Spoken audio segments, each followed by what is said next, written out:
morning and welcome to another edition of Bury Your Bookie. I'm Jeff Deforest. Very happy to have you with us. And wow, yesterday was a tough day. If you're going to be gambling, and this is probably true of any venture that you get involved in life as well, you have to be able to take a punch. You have to be able to take a punch. You're going to suffer tough beats. Something that was espoused philosophically by the great Andy Beyer, who haven't seen too much from lately. Andy Beyer, of course, longtime handicapper and extraordinary gambling adventurer, entrepreneurial when it came to hitting pick sixes, author of many books, wrote for the Washington Post. And Andy Beyer was always advocating the fact that, listen, if you gamble, you are going to suffer some very tough beats. I'm sure all of you can relate to that. Like the one that we suffered yesterday, which our good friend Henry from No Filter is particularly sour about, because as he put it, and we had the under that was recommended by one of our handicappers, Troy West, came on the show, and he said, listen, I like the under today in the Chicago White Sox game against the San Francisco Giants. He had logic behind it. The pitching matchup was such that it would be inclined to lead people to lean towards the under. And you go to the ninth inning of that ball game, tied at 2 apiece. The White Sox, who can't score at a Heidi Fleiss pool party. I don't know if that's too old of a reference there. Heidi Fleiss, she was just recently quoted in the news article I was reading about the ketamine queen that was involved in that Matthew Perry thing. And they went to Heidi Fleiss to say, hey, are drugs prevalent in Los Angeles on the Hollywood circuit? And Heidi said, yeah, sure. Like she was Frankie Pentangeli. But we're going to get into the anatomy, the autopsy of a tough beat in just a second. And we do have a game for you today, although it may be defying one of our credos, which is don't go to the well one time too often. You have to know when to jump on a streak or a player or a team, and you have to know how to jump off, like you were diving off the Acapulcan cliffs. Here's Luganis, going to do a swan dive with 2.5 twists. If you're twisting in the wind, though, about where to bet your money, there is one place to go, and that is Bet Online, the world's most trusted betting platform, ladies and gentlemen, and your number one source for everything football. That's right. People are talking about this, saying, well, this is the last, this was going back to last week. This is the last Saturday for the next 179 weeks where we don't have a game of football being played. There are a couple of on tap for this weekend, which we had a lean on from one of our other handicappers, the Greek, who says, go ahead, take the points with Georgia Tech. From the preseason NFL to college kicking off, BetOnline has every stat, every matchup for you, and even live odds and spreads while the games are being played. You think he's going to make that punt? Yeah, go ahead. I'll get it at 2-1. You think you know your stuff? Get in on the winner-take-all $300,000 NFL Survivor Pool for the upcoming season. When the game's over, head on over to our online casino. You can play blackjack. You can play poker. You can indulge in over 150 slot games. It is truly wonderful. Head to the website today. Use the promo code BELIEVE. That's BLEAV. That's in all caps, BLEAV. Get in on all the action. Bet online. The game starts here. All right, so here's where the game started yesterday. And this is paying homage to our good friend Henry here, who I think went ahead and took our advice, or the advice of Troy West. I don't know if we can qualify that as an official pick of mine, where I still stand at 4-0 on the baseball games that we've given out on the program, and hoping to preserve that streak today with a very tepid vote for a, we're backing a theory, and at the same time, we're in open defiance of a theory. But we get to the ninth inning yesterday. 4 runs are on the board. Very good account of themselves by the two starters in the game, San Francisco and the White Sox. You're getting 2-1 if you're betting the White Sox to win the game, which is where I thought that Troy West was going. And then, as Henry put it, the San Francisco Giants absolutely shit the bed. That's some harsh language there, kid. Shit the bed in the ninth inning. Here's how it went. With one away, you get a couple of walks. You had two guys walk in succession. Lewis Robert Jr. and Andrew Benintendi, who used to be with the Marlins. So you're thinking, okay, there's a good omen there. It's the ex-Marlin factor. Teams with ex-Marlins tend to prosper. Unless, of course, you're talking about Trevor Rogers of the Orioles, who's been getting shellacked. So you have one-out walks and two guys on base. Then there's an infield single, which must have been of a questionable variety. I didn't get a chance to see this. But Troy West was implying that, well, there was a horrible fielding play that was involved there. So next thing you know, the next two guys up hit 2-run singles. 4 runs on the board for the White Sox, and you are destroyed. You're taking one right on the chin. You have to be able to take a punch. 6-2, the game now goes over. And your money, unfortunately, if you were following our advice here on Bury Your Bookie yesterday, goes to your bookie, and he's using it to buy himself a new car. So that was really a tough loss. You have to be able to take a punch, though, and bounce back from it if you're going to be in this game. It's very much like life.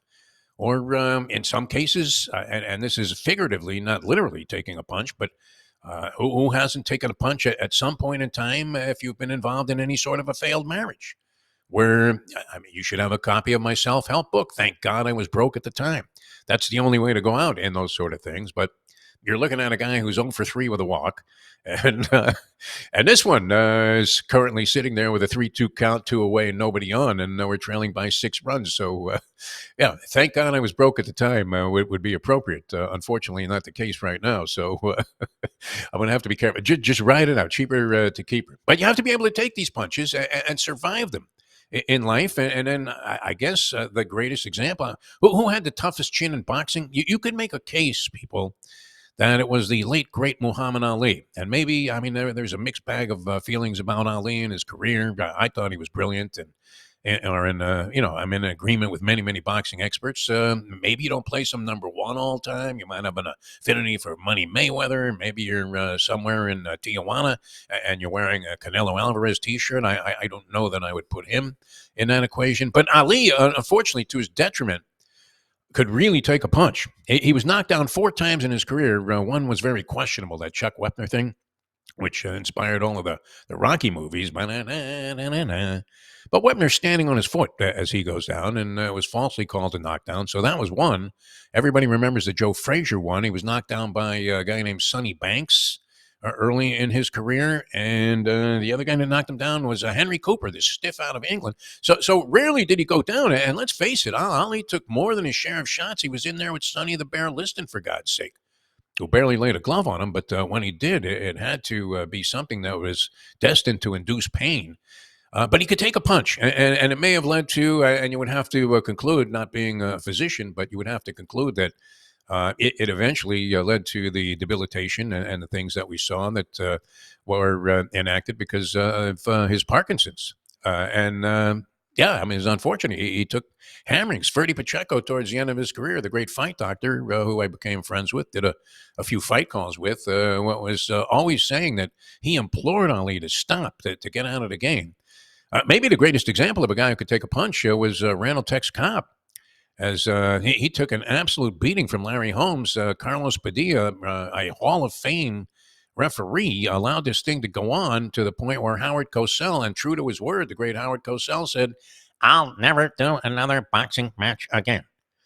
Because, I mean, the atrocity that was taking place there. But unfortunately, Tex could take a punch, and he ended up going the distance. Of course, there have been tragedies in that regard. Dooku Kim in the Mancini fight, you're watching this going, man, this kid, it's unfortunate, but he can really take a punch, and he took so many. Eventually, it cost him his life. Now, hopefully, this isn't costing you your life when you go down in flames like this. But a 4-run rally by the Chicago White Sox on the road in the 9th inning, and that beats you out of an over-under by a single digit. That is something that's going to call upon your resolve to be able to bounce back and take a punch. All right, we have a game for you, and I don't know that we should give this out with any great reluctance. Let's face it, people. If you're betting scared, you shouldn't be betting at all. Scared money is never going to prosper. I mean, it's probably true in business. Never send good money after bad. Scared money is really a detriment to any gambler. And if you're betting money that you don't have, then follow my mother's advice and just, Jeff, call me back. My number's 888-ADMIT-IT. We got into that a little bit yesterday, and it still resoundingly is ringing in my ears because that was the message she used to leave for me all the time, and probably because she was aware that people were suffering beats like we did with Troy West's selection in the Chicago White Sox Giants game yesterday. But I'm going to go to the well here one time again, and is it one time too often? You have to ask yourself this, because the game we're going to select, and we're not getting a great price on this game.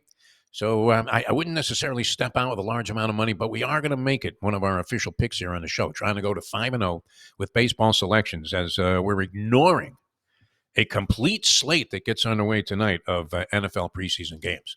We've been able to deduce nothing from the preseason games. The odds that are posted for these games, all relatively small lines, and nothing over six and a hook in terms of favoritism. But how the hell do you determine? I mean, who's doing what in this final preseason game? There's no rhyme or reason to the way that these essential practice games are being conducted.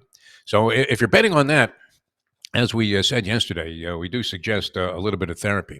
But here's where we're going tonight in a quest to make some money. I'm not sure, as I said, how many units. I would throw a very low denomination of your standard bets, whatever your units are, whether you're betting 100 a game, a dime a game, 10 dimes a game, 50 cents on a game. I don't know if you can get that in somewhere. But if you're betting $5 on a game, it does make it more interesting. I think you'll find that to be true. And so it doesn't take a lot. I'm inclined not to do parlays anymore because we have officially looked this up in the dictionary. We have a French to English dictionary, and the word parlay, the literal translation of the word parlay, is you're fucked. Because you're going to find a way to screw something up and maybe throw away what otherwise would have been a winner. And it's always better to put that money in your pocket than it is to just send it in and watch it evaporate into cyberspace. All right, so we're going to go back to Paul Skenes. He's on the mound tonight for the Pittsburgh Pirates. Guy's having a sensational year. He's 7-2. His last outing was brilliant. We backed him there and thought maybe we were a little bit late to the party. But turned out not to be the case, as Skenes, in another solid performance, yielded like 3 hits across 6 innings, and the Pirates held on and won that ball game last week. So we're coming right back with Paul Skenes against the Cincinnati Reds. The Reds have Nick Lodolo on the mound. He was crushed by the Kansas City Royals in his last start, yielded 8 runs in 2 1/3 innings. The Pittsburgh Pirates today are, you have to lay 155 to win 100. You get plus 130 if you're backing the Reds. The Reds are on the road. The Pirates are at home. Paul Skenes is on the mound. And we think we're moving to 5-0. And we give you these picks in all sincerity. I mean, we're not asking for anything. There are no donations necessary. We're not going to be giving you any speeches about how if you lose, we'll give you the rest of the season free. This is strictly, our honest and straightforward opinion. Minus 155, a little prohibitive. Not really fond of laying that kind of a price. But if you were just asking me to give you a winner on the board somewhere tonight, we're going to go with Paul Skenes and the Pittsburgh Pirates one more time, uno más, one more time, and to beat the Cincinnati Reds at home.